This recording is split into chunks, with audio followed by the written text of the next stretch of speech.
Alright, hai, salam sejahtera. Saya Coach Jero Azrul, dan hari ini saya nak fokus kepada video yang saya nak tekankan kembali apa itu CDS, Candlestick Dominant Setup.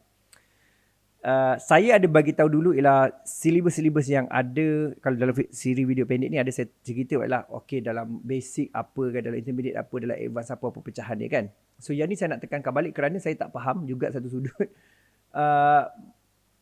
Ada yang macam saya tak tahulah, mungkin dia nak belajar ataupun dia tak puas hati, dia kata kenapa Coach Jero ni duk cerita basic, bosan aku nak intermediate, aku nak advance kan. Bodoh punya ni kan, apa basic aku dah tahu basic kan. Tu contoh lah. Okey, lepas tu ada juga mungkin juga yang kata ialah kenapa duk tekankan balik apa CDS aku tak faham apa CDS kan. Tu contoh dia. Jadi saya nak tekankan you apa itu CDS sebenarnya. Kan Candlestick Dominant Setup. Kan hari tu saya ada sebut sikit, hari ni saya nak sebut lagi angle-angle yang tertentu dan macam mana analisis CDS ni mempengaruhi mapping. Ini kira macam detail sikit lah. Okay. Alright, satu ialah you kena faham apa itu CDS. CDS bermaksud ialah Candlestick Dominant Setup. Kan. CDS ni bukan yang akaun saham tu tau. Kau buka akaun CDS bukan. Inilah Candlestick Dominant Setup. Okay, Candlestick Dominant Setup. Okay, Dominant Setup. Maksudnya ialah kunci di keyword dia lah sekarang ni kat sini. Iaitu dominant ni. Setup ni. Maksudnya satu ialah you kena faham. Maksud bahasa lain ialah setup apa yang menguasai pasaran semasa. Itu maksud dia. So jadi secara tak langsung ialah setup apa yang menguasai pasaran semasa. Maksudnya you nak cari setup semasa. Faham tak setup semasa? So nak cari setup semasa ni, saya menggunakan kaedah analisis daripada right to left, kanan ke kiri. Kan? Jadi ini yang saya berpendapat ialah mesti you faham. Jadi kalau saya bagi contoh, kalau dekat sini saya tunjuk dekat skrin sekarang. Kalau kita tengok di, let's say lah, katalah kita tengok di pair lain lah, Euro USD let's say kan. Euro USD contoh. Kita tengok di H1, H4 kan. Apa mata kita nak tengok sebenarnya? Kan? Apakah yang kita boleh tengok? Katalah kita tengok yang pelik sikit, yang saya rasa mungkin orang susah sikit nak cari ni. Tengok dekat H4 contoh. Jadi kalau kita dekat H4 ni, apa yang kita berlaku ialah kita kena faham dari segi konsep, iaitu apa yang kita nak tengok, dan nak tengok tu apa yang kita kenal. Dan bila kita saya sebut setup, sudah tentu ialah apa yang dimasukkan sebagai setup sebenarnya. Betul tak? Sebab setup tu kalau you belajar pelbagai teknik, dia ada setup dia sendiri. Habis tu macam mana satu nak ikut ni? Itu yang point dia sekarang. Inilah you kena strict kepada setup you. Sebab kalau kita tak pergi pada setup kita, memang kita pening banyak lah. Okay, ni satu ialah saya masukkan dekat sini dulu. Untuk kefahaman. Okay. Saya kecilkan sikit untuk kita supaya boleh bawa tajuk dia. Alright. So jadi sekarang you perhatikan ini adalah setup. Okay, contoh dalam kes ni contoh. Kan? Apa yang you dapat identify sebagai, iaitu setup ataupun apa yang sebagai ini. Contoh kan. Kalau kita lihat dari segi mastery. Kan, CDS yang kita boleh kenal ialah apa benda? Maknanya yang paling logik yang kita boleh kenal sekarang ni macam ni lah. Ni yang single time frame. Maknanya yang ni lah paling logik kita sebab kita tengok kanan ke kiri kan. Lepas tu CDS juga, kalau you belajar CDS pasal Stoch gila juga, CDS dia berada dalam power zone dan dia tengah cross dalam power zone ni. Bermaksud dia masih lagi naik ke atas. Itu dari segi Stoch punya CDS. Maksudnya ini juga ada CDS sebenarnya. Dan ini juga CDS sebenarnya. Faham tak? Tetapi ini secara basic. Contoh dalam basic kita mengetahui, iaitu ini adalah contoh candlestick trend dan juga candlestick continuation. Kalau you tak faham CT dengan CC ni, maksudnya you kena tengok balik video lepas ataupun you belajar balik secara percuma dengan saya. Okay, kalau you dah masuk, contohnya you faham sedikit intermediate, you akan faham ini adalah TRZ. Nampak ada MA keluar BB itu adalah TRZ. Trend reversal zone. Ini adalah trend reversal zone. You kena faham ini adalah trend reversal zone. Ini adalah TRZ. Faham? Trend reversal zone. Ini adalah tempat untuk trend.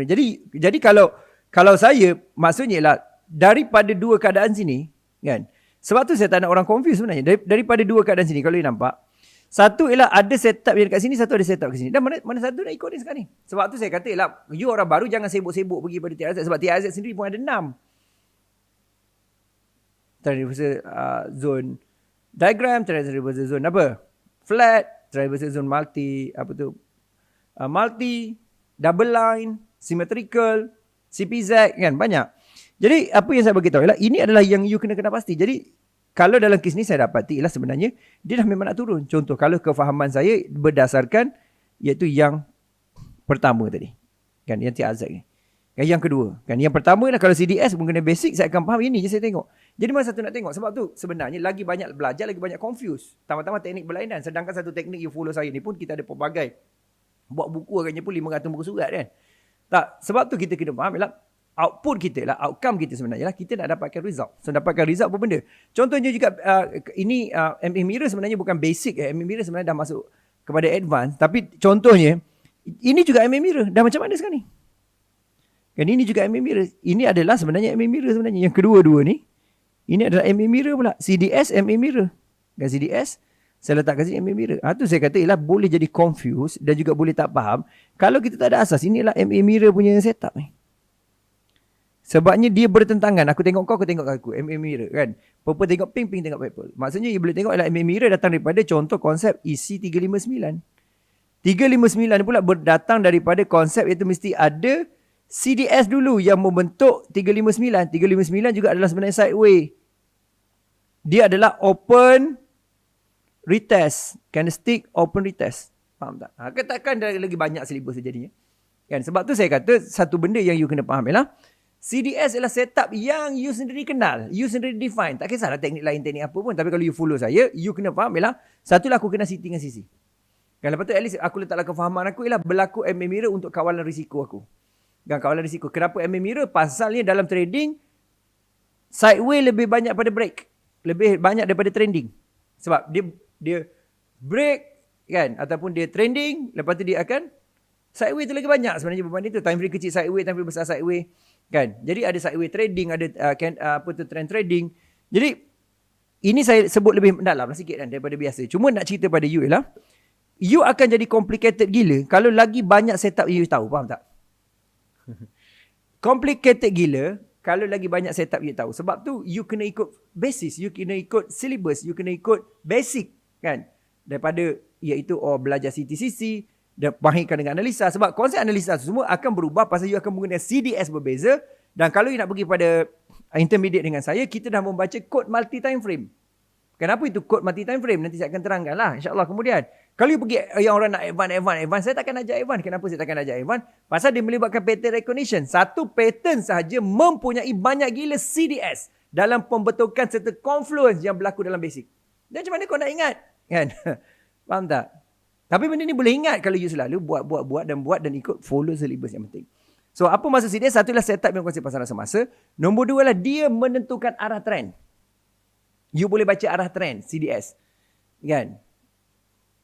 Dan sama juga menggunakan konsep confluence untuk menentukan pergerakan dekat mana nak ambil entry zone pada CDS tersebut. Okay? So, saya tahu ini mungkin agak orang baru macam, oh gila mak kau hijau, muka kau hijau semua kan. Tapi point saya ialah, ini message penting sebenarnya. Ramai yang request, nak baca aset.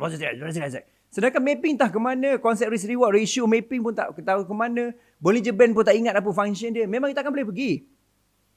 Faham tak? Saya cakap ni ikhlas supaya you ni boleh result. Bagi saya result kan. Bagi saya ialah kalau kita nak naik kapal terbang, misalnya pandemik dah tak ada kan, kita nak pergi satu tempat di Europe ataupun di Amerika, ataupun kita nak pergi Zimbabwe ke, tak kisah pergi mana, kita tak perlu jadi pakar nak buat kapal terbang tu. Tak perlu jadi pakar, tahu engine macam mana. Kita hanya perlu pandai naik kapal terbang je, faham tak? Kan ada orang ialah dia nak kena jadi pakar. Kan? Nak kena jadi pakar engine, baru dia akan beli kereta tersebut contoh. Kan? Adakah tak boleh? Boleh. Tapi bergantung pada value you. Alright, jumpa lagi dan salam hormat. Please like, komen dan juga subscribe video ni. Dan please komen apa you belajar, apa you faham. Dan tolong respon pada sekurang-kurangnya saya tahu you tengok video saya. Please minta tolong sangat-sangat. Lepas tu yang kedua ialah bagi tahu juga video apa yang perlu saya terangkan akan datang. Dan insyaAllah saya akan terangkan. Jumpa lagi dan salam hormat.